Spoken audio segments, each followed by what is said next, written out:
दोस्तों, असम राज्य में जो है कांस्टेबल की वैकेंसी निकल कर आ चुकी है। अगर आप 10वीं पास हैं तो आप इस वैकेंसी के लिए फॉर्म को अप्लाई कर सकती हैं। पहले इसमें आपका जो है फिजिकल होगा, उसके बाद से आपका जो है यहाँ पे आगे का प्रोसेस होता है, रिटन एग्जाम और जो भी चीजें होती है। तो बहुत ही अच्छी वैकेंसी फ्रेंड्स, मेल और फीमेल दोनों कैंडिडेट फॉर्म को अप्लाई कर सकते हैं। इस वीडियो में हम इस भर्ती के बारे में सारी इंफॉर्मेशन को समझेंगे, जैसे कि आपकी हाइट क्या चाहिए, कितना रनिंग होता है, एज लिमिट क्या चाहिए, इसके अलावा सैलरी आपको क्या मिलेगा, सिलेक्शन प्रोसेस क्या है, रिटन एग्जाम का सिलेबस भी हम यहाँ पे डिस्कस करेंगे। मेरिट किस बेस पे बनेगा, फिजिकल पे बनेगा या रिटन एग्जाम के बेस पे बनेगा या हाइट दौड़ पे बनेगा।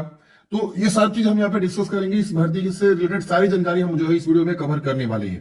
तो वीडियो को फ्रेंड्स आप लास्ट तक देखिए ताकि आपको सारी इंफॉर्मेशन जो है इस भर्ती के बारे में पता चल सके। सबसे खास बात यह है फ्रेंड्स कि फॉर्म भरने के लिए आपको कोई भी फी नहीं देना, यानी नो फी है। फॉर्म फी बिल्कुल फ्री है, तो आप बहुत ही आसानी से फ्री में फॉर्म को भर सकते हैं। अभी आप देखेंगे तो ये जो है ऑफिशियल नोटिफिकेशन यहाँ पे जारी किया गया है असम के द्वारा। यहाँ पे 269 पोस्ट पे कांस्टेबल ग्रेड 3 की वैकेंसी निकाली गई है under directorate of civil defence and home guards Assam के द्वारा। तो ये वैकेंसी आपकी जो है निकाली गई है, आप यहाँ पे चेक कर सकते हैं। अब यहाँ पे हमने जो नोटिफिकेशन को ऑलरेडी जो है डाउनलोड कर रखा हुआ है, आप भी यहाँ पे डाउनलोड करके नोटिफिकेशन को पढ़ सकते हैं। आप समझते हैं इस भर्ती की सारी जानकारी को, जो कि मैंने आपको यहाँ पे हाईलाइट करके रखा हुआ है ताकि मैं आपको आसानी से सभी चीजों को समझा सकूं और कोई भी चीज मिस ना हो पाए। एलिजिबिलिटी को लेकर सबसे ज्यादा आप लोग क्वेश्चन पूछते हैं कि एलिजिबिलिटी क्या यहाँ पे रहेगी, तो उसके ऊपर भी हम यहाँ पे डिस्कस करेंगे। क्या अदर स्टेट वाले फॉर्म भर सकते हैं कि नहीं भर सकते हैं।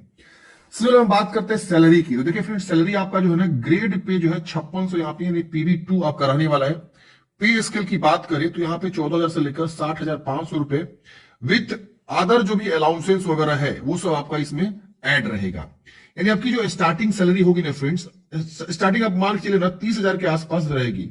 यानी 25K से लेकर 30K तक आपकी स्टार्टिंग सैलरी होगी। हर साल सैलरी बढ़ती भी है और जो भी आपके अलाउंसेस है वो आपको मिलते हैं। अब यहाँ पे देखेंगे जो फॉर्म स्टार्ट हो रहे हैं 1 फरवरी से स्टार्ट हो रहे हैं, इंपोर्टेंट डेट समझ लीजिए, और 15 फरवरी तक आप फॉर्म को अप्लाई करेंगे। और मैं एक प्रॉपर वीडियो लेकर आऊंगा कैसे आपको फॉर्म को अप्लाई करना है, जैसे इसका आवेदन स्टार्ट होगा। यहाँ पे आप देख सकते हैं ये जो है इसका हेडिंग है और ये इसका एडवर्टाइजमेंट नंबर है और ये इसका डेट है, किस दिन ये जारी हुआ है। गुवाहाटी से ये जो है वैकेंसी निकल कर आ रही है। अब यहाँ देखेंगे तो कितनी वैकेंसी है, तो यहाँ पे 269 है। किस कैटेगरी को और मेल फीमेल को कितना रिजर्व किया गया, तो फीमेल के देखेंगे तो बहुत ही शानदार यहाँ पे अपॉर्चुनिटी है। 78 पोस्ट जो है फीमेल के लिए रिजर्व है और 186 जो है मेल के लिए रिजर्व है। यहाँ पे टोटल वैकेंसी देखेंगे 264 है। इसके अलावा एक्स सर्विस मैन के लिए कुछ 5 वैकेंसी को रिजर्व किया गया है इसी 269 वाले पदों में से। अब यहाँ पे अनरिजर्व में कितना है, ओबीसी में, एमओबीसी में, एससी में, एसटी में, ये सब जो है आपको यहाँ पे दे दिया गया है। अब यहाँ पे आप नीचे आएंगे तो यहाँ पे अब बात आती है एलिजिबिलिटी के बारे में, मतलब कौन लोग फॉर्म को भर सकता है, क्या अदर स्टेट वाले फॉर्म भर सकते हैं कि नहीं भर सकते। चीजों को समझिए। देखिए यहां लिखा हुआ है कैंडिडेट्स मस्ट स्पीक असामीज या एनी अदर स्टेट लैंग्वेज, मतलब आपको जो है असामी लैंग्वेज बोलना आना चाहिए। उस स्टेट का और कोई लैंग्वेज आपको आती है तो आप फॉर्म को भर सकते हैं, कोई दिक्कत नहीं होना चाहिए। यहां लिखा हुआ है कि नेशनलिटी में आपका इंडियन सिटीजन तो होना ही चाहिए, इसके अलावा परमानेंट रेसिडेंस भी होना चाहिए असम के, तो ही आप फॉर्म को अप्लाई कर सकते हैं। यानी अदर स्टेट वाले यहाँ पे फॉर्म को नहीं भर सकते हैं। यहां पे देखेंगे तो आपको बताया गया कि आप लोकल एक्सचेंज जो इंप्लॉयमेंट होता है, इंप्लॉयमेंट एक्सचेंज, वहां पे आपका जो है रजिस्ट्रेशन भी होना चाहिए। भले आप मेल हो या फीमेल हो, दोनों कैंडिडेट्स को यहाँ पे जो है लोकल एक्सचेंज इंप्लॉयमेंट जो ऑफिस होता है वहां पे आपको जो है रजिस्ट्रेशन भी मैंडेटरी कर दिया गया है। तो आप अगर रजिस्ट्रेशन नहीं कराए हैं इंप्लॉयमेंट एक्सचेंज ऑफिस में तो आप जाकर रजिस्ट्रेशन करा लीजिएगा। अब बात आती है एज लिमिट की, तो 18 से 40 वर्ष की उम्र सीमा है। 1/1/2024 की आपकी उम्र सीमा की गणना की जाएगी। यहाँ लिखा हुआ है कि 1/1/2006 से लेकर 1/1/1984 के बीच आपका डेट ऑफ बर्थ है, तो आप फॉर्म को भर सकते हैं। इसके अलावा अपर एज में भी आपको रिलैक्सेशन यहाँ पे दिया जाता है, जैसे कि आप देख सकते हैं 5 इयर्स मिलता है SC ST P and SC ST H के लिए। 3 इयर्स का छूट मिलता है ओबीसी MOBC कैंडिडेट्स के लिए अपर एज में, मतलब 40 से भी ज्यादा 3 इयर्स और जोड़ दीजिए ओबीसी के लिए, 5 साल जोड़ दीजिए SC ST के लिए, तो 45 हो जाएगा। तो आप उम्र की जो गणना करेंगे वो 1/1/2024 को गणना करेंगे, जो भी आपका डेट ऑफ बर्थ का रेंज है। इस तरह से आप जो है एक्स सर्विसमैन को भी यहाँ पे 2 साल का अपर एज में छूट देखने को मिलता है। बात करते हैं एजुकेशन क्वालिफिकेशन की, तो मैंने आपको स्टार्टिंग में ही बता दिया था कि 10वीं पास यहाँ पे है तो आप फॉर्म को भरेंगे। इसके अलावा यहाँ देखेंगे 10वीं पास तो यहाँ लिखा हुआ, लेकिन इसके अलावा लिखा अदर क्वालिफिकेशन, एक्स सर्विसमैन को छोड़कर होम गार्ड सर्टिफिकेट आपके पास होना चाहिए या एनसीसी ए सर्टिफिकेट कम से कम आपके पास होना चाहिए। अगर एनसीसी सी है तो और अच्छी बात है, एनसीसी आपके पास बी है तो और अच्छी बात है, लेकिन कम से कम एनसीसी ए आपके पास सर्टिफिकेट जो है होना चाहिए। तो ये भी आपको जरूरी है। अगर एनसीसी ए नहीं है तो आप फॉर्म नहीं भर सकते। यहां देखिए लिखा हुआ है the person having matric pass certificate but not possessing home guard training, यानी अगर आप मैट्रिक पास हैं और आपके पास होम गार्ड की ट्रेनिंग नहीं है और ना ही जो है मिनिमम ए एनसीसी सर्टिफिकेट है तो आर नॉट एलिजिबल, आप एलिजिबल नहीं है। तो आप समझ गए, यानी आपके पास जो है या तो एनसीसी ए हो या एनसीसी बी हो या एनसीसी सी हो तो आप अप्लाई कर सकते हैं, या आपके पास जो है होम गार्ड ट्रेनिंग का सर्टिफिकेट होना चाहिए और 10वीं पास तो होना ही चाहिए। ये तो आपका एजुकेशन क्वालिफिकेशन है। अब समझ में आ गया। अब बात आती है फिजिकल स्टैंडर्ड की। तो यहां देखिए हाइट की बात करें तो अब मेल के लिए 162.56 सेंटीमीटर मिनिमम हाइट रखी गई है जनरल, ओबीसी, एमओबीसी और एससी कैंडिडेट्स के लिए।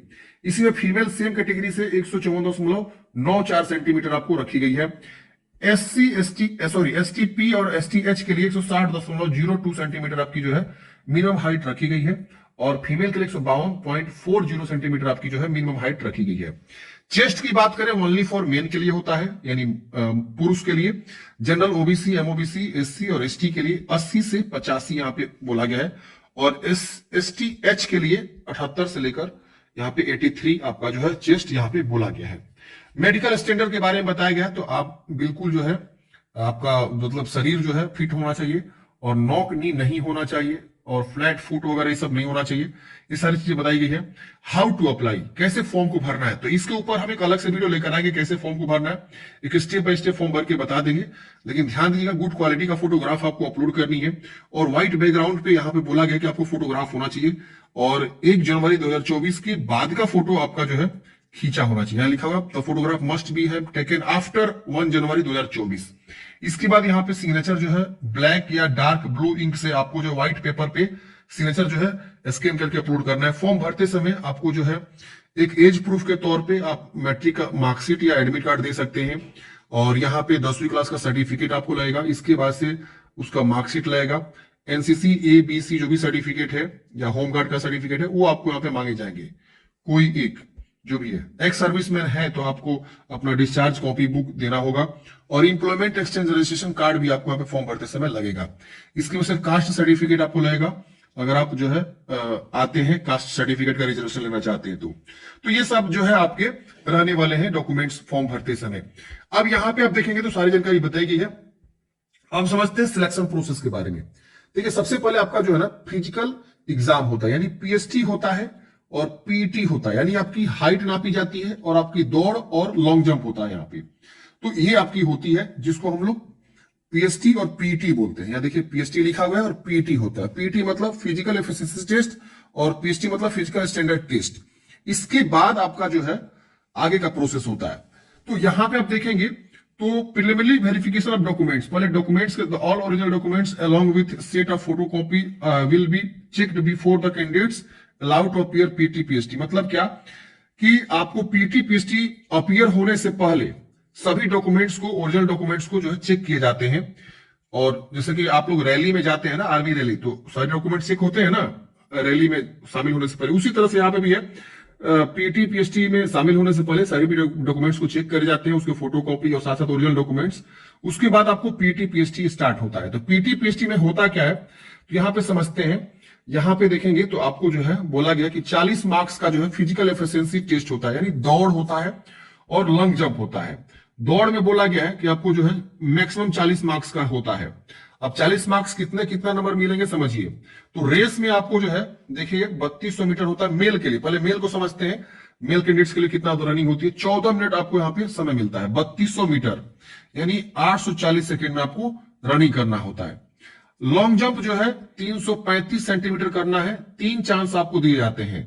अब यहां पे देखेंगे तो जो जितना कम समय लेकर रनिंग करेगा उसको अच्छा मार्क्स मिलेंगे। जैसे मान लीजिए आप यहां पे जो है ना इतना सेकंड लेते हैं, 10 मिनट लेते हैं और आप रनिंग कर देते हैं 3200 मीटर इजिली, तो आपको पूरा का पूरा 20 मार्क्स यहां पे मिल जाएगा। तो रनिंग पे 20 मार्क्स है और लॉन्ग जंप पे जो है 20 मार्क्स है। तो इस तरह से है। अगर आप इतना समय लेते हैं और इतना के बीच लेते हैं तो आपका जो है इतना मार्क्स मिलेंगे। तो यहाँ पे इन्होंने जो दे रखा हुआ कि कितना के बीच आप मतलब समय लगाएंगे तो आपको यहाँ पे कितना मार्क्स मिलेगा, तो ये बहुत मैंडेटरी है। इसके बाद आपका लॉन्ग जंप होता है, तो लॉन्ग जंप देखिए बोला गया है कि आपको जो 3 चांस मिलते हैं, और इतना अगर सेंटीमीटर आप लॉन्ग जंप करते हैं तो 10 मार्क्स मिलेंगे। अगर इतना कर जाते हैं 400 सेंटीमीटर तो इतना मार्क्स, जितना ज्यादा 500 सेंटीमीटर तक अगर आप लॉन्ग जंप कर जाते हैं तो 20 मार्क्स आपको यहाँ पे मिल जाते हैं। तो लॉन्ग जंप में जितना ज्यादा आप लॉन्ग जंप करिएगा उतना अच्छा मार्क्स आपको मिलेंगे। अब आती है फीमेल की बारी। तो फीमेल को 1600 मीटर की रेस होती है, इसमें आपको 8 मिनट जो है समय निर्धारित होता है। लेकिन यहाँ पे आप देखेंगे तो जो जितना अच्छा मतलब रनिंग करेगा, जितना जल्दी रनिंग करेगा, उनको अच्छा मार्क्स मिलेगा। जैसे कि यहाँ पे 333 सेकंड में कर देगा, 330 सेकंड में, तो 20 मार्क्स पूरे के पूरे यहाँ पे मिल जाएंगे। तो जितना जो है कम समय में आप जो है रनिंग करते हैं तो आपको उतना अच्छा मार्क्स मिलेगा। तो यहाँ पे वही चीजें दी हुई है कि कितना से कितना के बीच रनिंग करेंगे तो कितना मार्क्स मिलेगा। और लॉन्ग जंप में ये है कि जितना ज्यादा दूरी तक आप लॉन्ग जंप करेंगे, देखिए इतना तक अगर आप लॉन्ग जंप करते हैं तो पूरा का पूरा 20 मार्क्स मिल जाएगा। तो ये आपके 40 मार्क्स के जो है, जिसमें से 20 मार्क्स आपके जो है रनिंग के होते हैं और 20 मार्क्स जो है आपको लॉन्ग जंप के होते हैं। तो ये आपके यहाँ पे रहते हैं फिजिकल एफिशिएंसी टेस्ट। अब आता है आपका रिटन टेस्ट। तो जो कैंडिडेट्स फिजिकल एफिशिएंसी टेस्ट में पास होते हैं उनको जो रिटन एग्जाम देना होता है। रिटन एग्जाम जो होता है वो जो 5 गुना, मतलब 5 गुना वैकेंसी के 5 गुना लोगों को जो रिटन एग्जाम में बैठाया जाता है। अब ये मेरिट बनता है इसका भी अलग से। और उसके बाद से रिटन टेस्ट का आप देखेंगे तो 100 मल्टीपल चॉइस आपको जो है क्वेश्चन सॉल्व करने होते हैं, ओएमआर सीट पे ऑफलाइन होता है।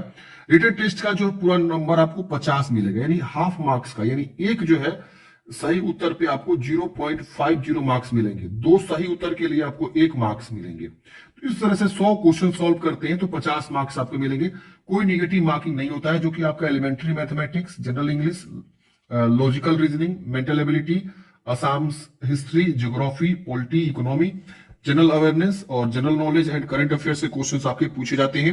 रिटन एग्जाम आप देखेंगे तो बोडो, असामीज, बंगाली और इंग्लिश भाषा में होती है। और रिटन टेस्ट बोला गया है कि गुवाहाटी में आपका जो है कंडक्ट यहाँ पे करे जाते हैं। जो आपका रिटन टेस्ट का सिलेबस हो गया। अब बात करते हैं कि जिनके पास एनसीसी सर्टिफिकेट है उनको पास एक्स्ट्रा 5 मार्क्स मिलते हैं। बी है तो यहाँ पे 3 मार्क्स उनको जो है एक्स्ट्रा बोनस के तौर पे मिलते हैं और ये मेरिट में आपका जुड़ता है। इसके बाद से आपका जो है ओरल या वाइवा वॉइस होता है 5 मार्क्स का। ओरल यानी मौखिक टेस्ट जिसको बोलते हैं। अब यहाँ पे जो फाइनल मेरिट लिस्ट बनेगा वो सबको मिला के बनता है। यहाँ पे जैसे पीईटी फिजिकल से दौड़ और लॉन्ग जंप के 40 मार्क्स के मेरिट बनेंगे, फिर रिटन टेस्ट के 50 मार्क्स के, फिर आपका एनसीसी के 5 मार्क्स के और ओरल या वाइवा वॉइस के 5 मार्क्स के। टोटल यहाँ पे 100 मार्क्स पे आपका जो है यहाँ पे सिलेक्शन प्रोसेस यहाँ पे निर्धारित किया गया है।